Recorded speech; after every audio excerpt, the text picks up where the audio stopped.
आप सबों को स्वागत है अपना YouTube चैनल SM क्लासेस में।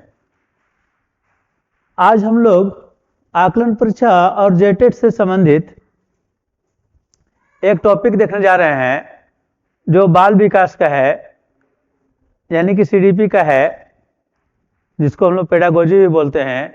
यहाँ से आपको जो प्रश्न आएगा ये सभी प्रश्न लगभग लॉजिक होंगे। अगर लॉजिक आप समझ लीजिएगा तो आप आराम से इन प्रश्नों को उत्तर दे लीजिएगा। थोड़ा सा बात को समझना है। तो देखिए, जब आप परीक्षा देने जा रहे हैं, ठीक है, और वहां पे CDP के प्रश्न हैं, तो CDP के प्रश्न जो आपको बाल विकास है, वहां पे एक चीज देखना आपको बहुत जरूरी है कि जो बच्चे हैं, जो बच्चा के बारे में कोई भी कॉन्सेप्ट हो तो समझना यह है कि बच्चा जो है भगवान का रूप है, वो गलती कर ही नहीं सकता है। जो गलती है तो यहाँ का मास्टर की गलती है। ये बात को दिमाग में रखना। जैसे एक प्रश्न मान लीजिए है कि बच्चा जो है डंडा लेकर आता है और टीचर को मार देता है, तो टीचर को क्या करना चाहिए? और स्कूल में कंप्लेन करना चाहिए या उसके माता पिता के पास कंप्लेन करना चाहिए? बच्चा को डंडा से मार के भगा देना चाहिए कि बच्चा को समझाना बुझाना चाहिए?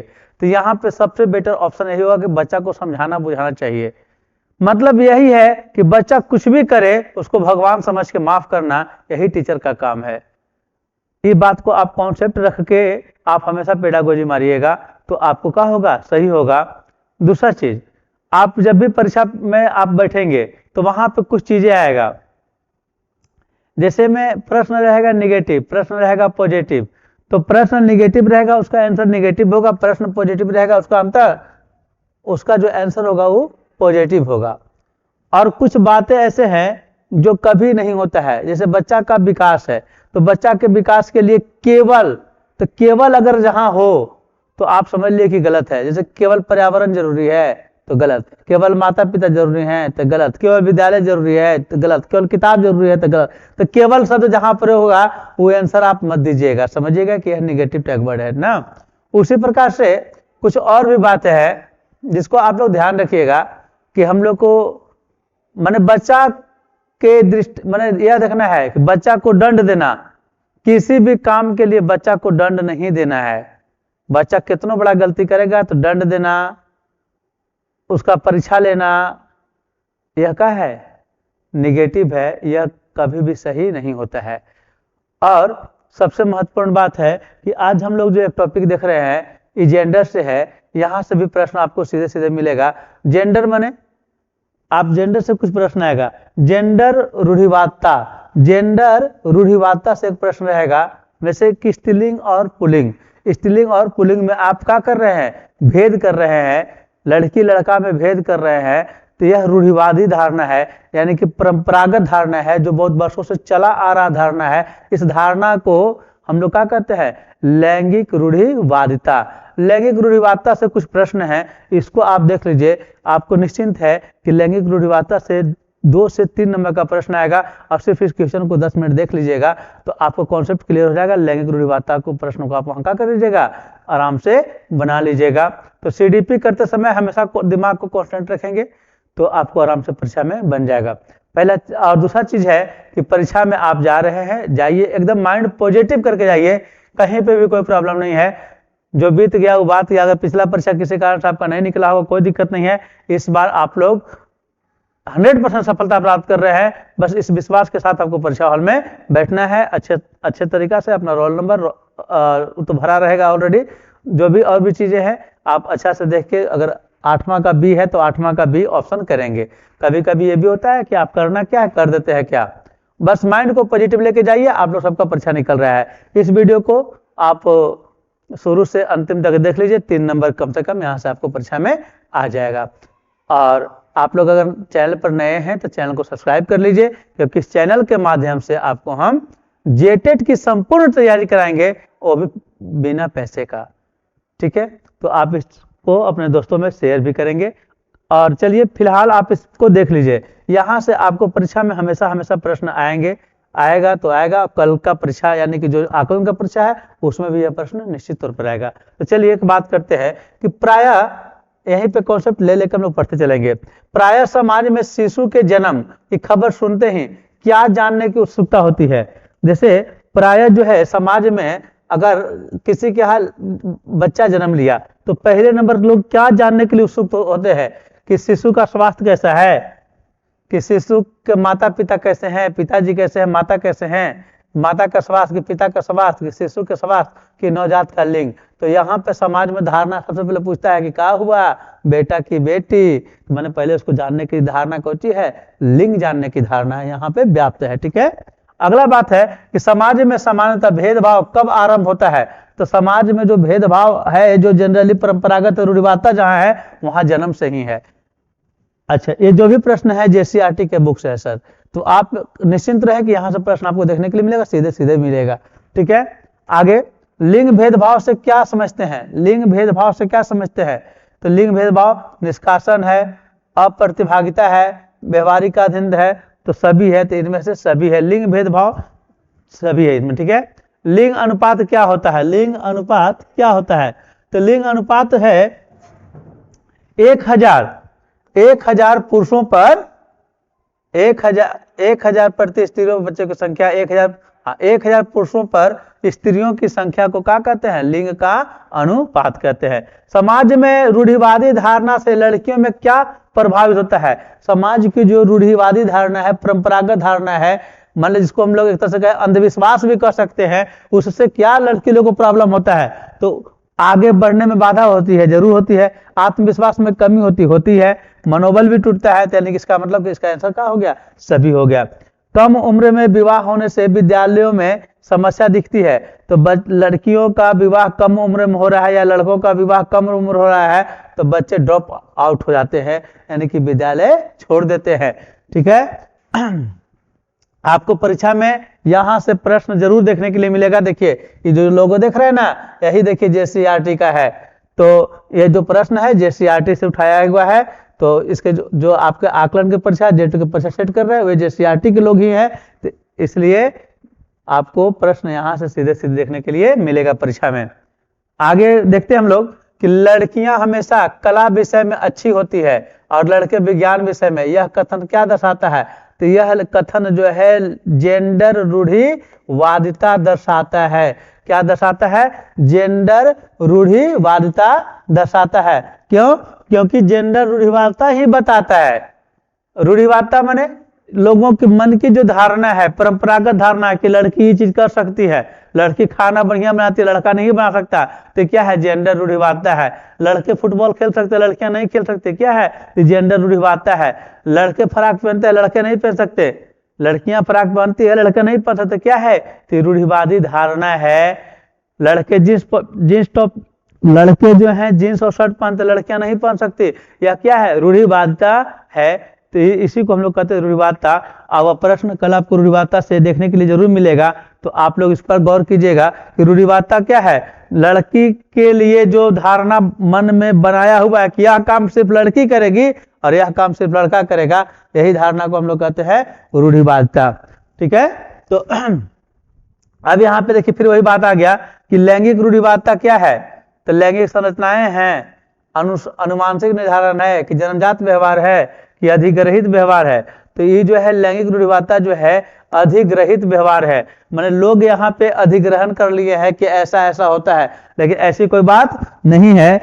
तो ये जो भी आप प्रश्न देख रहे हैं ये सब कहाँ से है, तो ये जो भी प्रश्न है आपको जेसीईआरटी से है और सब बहुत ही काफी इंपॉर्टेंट प्रश्न है।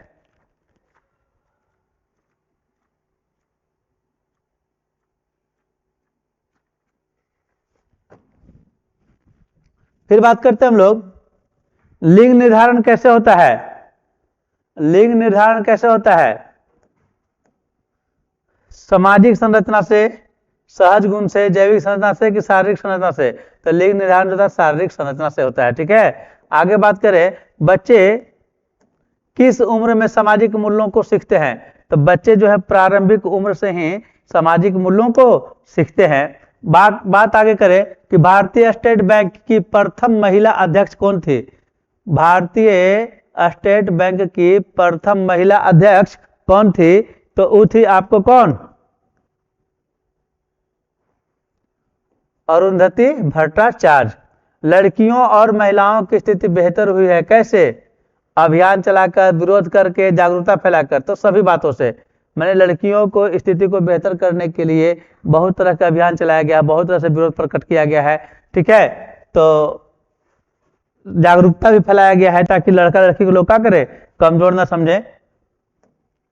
आगे है लैंगिक भेदभाव और हिंसा के विरोध में अभियान चलाना क्या कहलाता है? तो लैंगिक भेदभाव और हिंसा के विरोध में अभियान चलाते हैं, उसको हम लोग बोलते हैं कौन सी? महिला आंदोलन। ठीक है, दीपाली खलको रेलवे इंजन ड्राइवर किस राज्य से है? तो देखिए दीपाली खलको जो है अपने ही राज्य झारखंड का है। ठीक है, तो जीके में भी प्रश्न आ सकता है। आगे बात करते हैं हम लोग 2011 के जनगणना के अनुसार, 2011 के जनगणना के अनुसार झारखंड का लिंगानुपात क्या है? 2011 के जनगणना के अनुसार झारखंड का लिंगानुपात क्या है? तो झारखंड का लिंगानुपात है 947, मतलब कि 1000 पुरुष पर 947 लड़कियां हैं। अमेरिका कंपनी पेप्सिको के मुख्य कार्यकारी अधिकारी कौन है? तो ये जो है अमेरिका के, तो वो है हमारे इंदिरा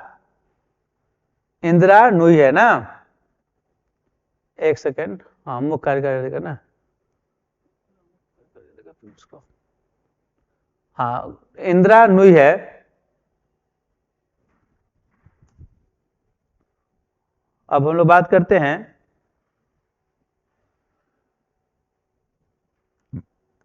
तो देख लीजिए झारखंड का बुक से लिया हुआ है। अमेरिका कंपनी पेप्सिको के मुख्य कार्यकारी अधिकारी कौन है?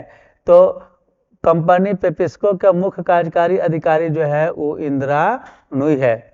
आगे है जागरूकता फैलाने के लिए किसका सहारा लिया जाता है? लोगों में जागरूकता फैलाना है तो सहारा किसका लेंगे? नुक्कड़ नाटक का लेंगे, नुक्कड़ सभा का लेंगे, नाटक का भी लेंगे, जनसभा का भी लेंगे, यानी इस प्रकार इसका क्या हो जाएगा? सभी। आगे है अंतर्राष्ट्रीय महिला दिवस कब मनाया जाता है? तो अंतर्राष्ट्रीय जो महिला दिवस है वो 8 मार्च को मनाया जाता है। फिर आपके पास झारखंड की साक्षरता दर क्या है? तो झारखंड की जो साक्षरता दर है वो है आपका कितना है? 67.63। झारखंड की पहली महिला इंजन ड्राइवर कौन है? तो झारखंड की पहली महिला इंजन ड्राइवर ये है दीपाली खलको जी। ठीक है, दहेज प्रथा के कारण समाज में व्याप्त बुराइयां क्या हैं? तो दहेज प्रथा के कारण जो समाज में व्याप्त बुराइयां हैं, कन्या भ्रूण हत्या है। लोग सोचते हैं कि मेरे पास मेरी 7 गो बेटी हो गई, 5 गो बेटी हो गई, हम दहेज कहाँ से लाएंगे? 7वां बेटी हो रही है तो उसको गर्भ में ही मार डालते हैं, यानी भ्रूण हत्या होता है। किसके कारण से? दहेज के कारण से ही होता है वो। समान हेतु हत्या ये भी कारण है, बाल विवाह भी है, किसका कारण?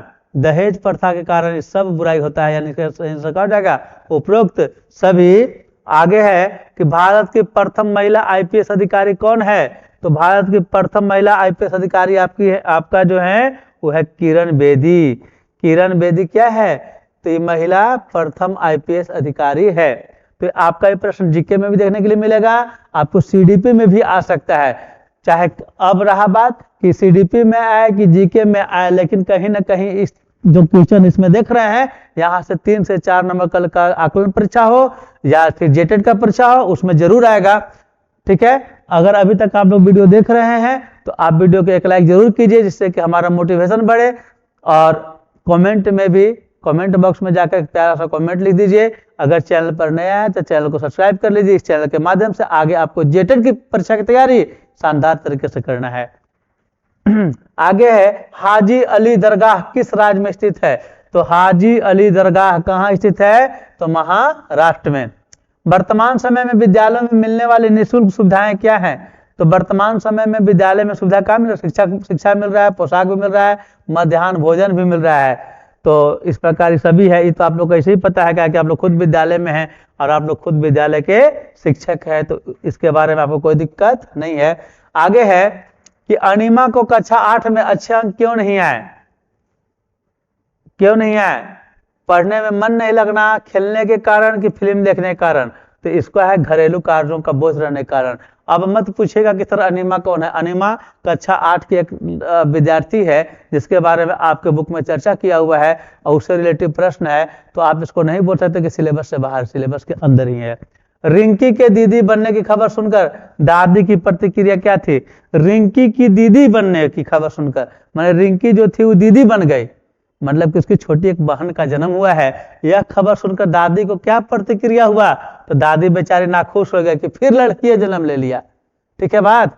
तो ये सब ही आपके अपने बुक के हैं, आप इसको इग्नोर करके नहीं चल सकते। नेक्स्ट है आपके पास कि जनगणना 2011 के अनुसार सबसे ज्यादा लिंगानुपात वाला राज्य कौन है? तो जनगणना 2011 के अनुसार सबसे अधिक साक्षरता दर वाला, सबसे अधिक अच्छा ज्यादा लिंगानुपात वाला जो राज्य है वो है केरल। साक्षरता दर में भी आगे है। ठीक है, मसाला के लिए भी केरल का है, बहुत मशहूर है।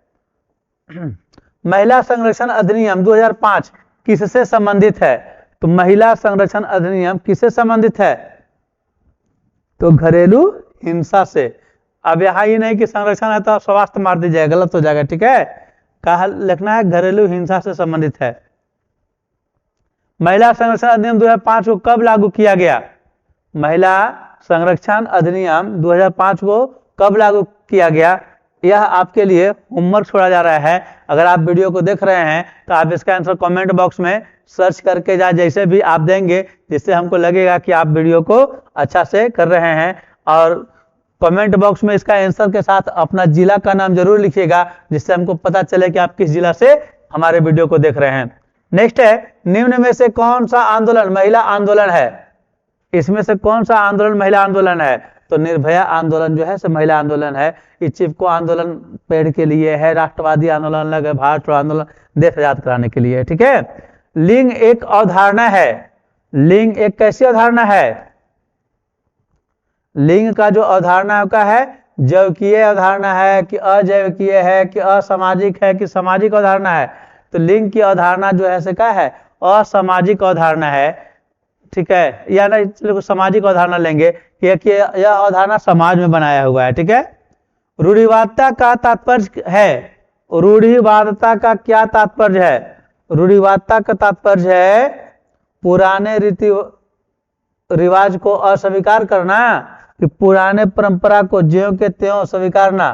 तो रूढ़िवादिता माने परंपरागत नियमों को जैसे के तैसे मान रहे हैं, जो दादा बाप करते आ रहे हैं वैसे ही हम लोग मान रहे हैं। उन लोग को मानना है कि लड़की कमजोर होती है, लड़की को हमेशा घर में रहना चाहिए। उसी तरीके से अगर धारणा को जो लोग मान रहे हैं, उसी धारणा को हम लोग क्या कहते हैं? रूढ़िवादी धारणा कहते हैं या परंपरागत धारणा कहते हैं। तो इस प्रकार आज का टॉपिक हमारा समाप्त हुआ। आप लोग परीक्षा देने जा रहे हैं, आप सभी लोग बेहतर ढंग से परीक्षा दीजिए, माइंड को पॉजिटिव करके जाइए और पढ़ाई में लगे रहिए। आकलन परीक्षा से सिर्फ मानदेय 10% बढ़ेगा, लेकिन जेटेट परीक्षा अगर आप पास कर जाते हैं, इसके आगे आपको जेटेट का परीक्षा होना है, इसलिए आप लोग लगे रहिए। क्योंकि जेटेट परीक्षा पास करेंगे तो आप आचार्य नियुक्ति हो या कोई और भी टीचर संबंधित बहाली हो, वहां बैठने के लिए आप कहा जाते हैं, एलिजिबल हो जाते हैं। तो इसलिए आप लोग पढ़ाई में लगे रहेंगे। अगर अभी तक आप हमारे चैनल को सब्सक्राइब नहीं किए, सब्सक्राइब कर लेंगे, अपने दोस्तों को शेयर करेंगे जो जेटेट सीटेट या सुपर टेट की तैयारी कर रहे हैं उन लोगों तक।